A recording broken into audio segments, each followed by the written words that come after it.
Hi friends, welcome to our channel.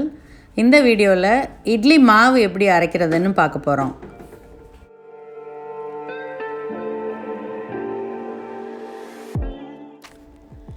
Idli மாவு அரைக்கிறதுக்கு அந்த ரேஷியோ ரொம்ப முக்கியங்க.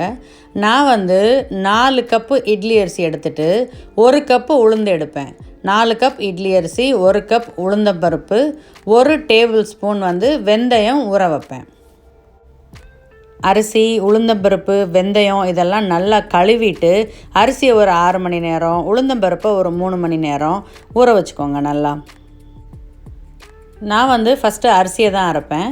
நல்லா ஒரு கிரைண்டரை நல்லா எடுத்து கழுவிட்டு நம்ம எடுத்து வச்சுருக்கிற அரிசியை போட்டு அட்லீஸ்ட் ஒரு 30 மினிட்ஸ், ஆனால் இன்பிட்வீன் நம்ம அப்பப்போ மாவெல்லாம் வலிச்செல்லாம் விடணும். ஒரு அரை மணி நேரம் இட்லி அரிசியை அரைச்சி எடுத்துக்கோங்க. நான் சௌபாகியாவோட டில்ட்டிங் கிரைண்டர் யூஸ் பண்ணுறேங்க.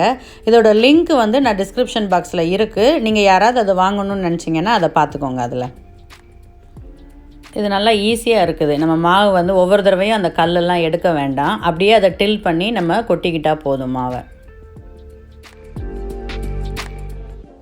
அரிசி மாவு நல்லா வலிச்சு எடுத்ததுக்கப்புறம் நம்ம கழுவி வச்சுருக்கிற உளுந்து, வெந்தயம்லாம் இருக்கு இல்லையா, அதெல்லாம் போட்டு குறைஞ்சது ஒரு 3/4 மணி நேரம், ஒரு 45 நிமிஷம் நம்ம ஆட்டுற மாதிரி இருக்கும். நீங்கள் எப்போ அந்த மாவு உங்களுக்கு ரெடியாக இருக்குதுன்னு பார்த்தீங்கன்னா, அந்த அரைச்ச மாவை ஒரு சின்ன பால் மாதிரி எடுத்து நீங்கள் ஒரு தண்ணியில் போட்டிங்கன்னா அந்த மாவு அப்படியே அதில் ஃப்ளோட் ஆகி மிதந்து மேலே வரும். அப்போ அந்த அளவுக்கு லைட் ஆகிற அளவுக்கு மாவு அரைக்கணும். அப்படி தாங்க இட்லி நல்லா சாஃப்டாக பஞ்சு மாதிரி வரும்.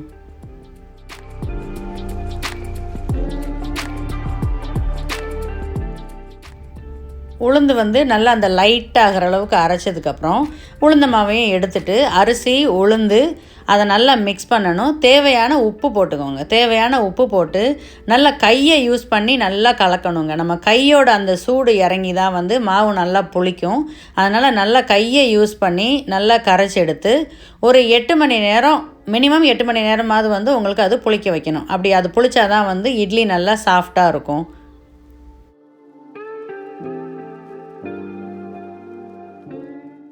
ஹோப் இந்த வீடியோ உங்களுக்கு யூஸ்ஃபுல்லாக இருந்திருக்கும்னு நினைக்கிறேன்.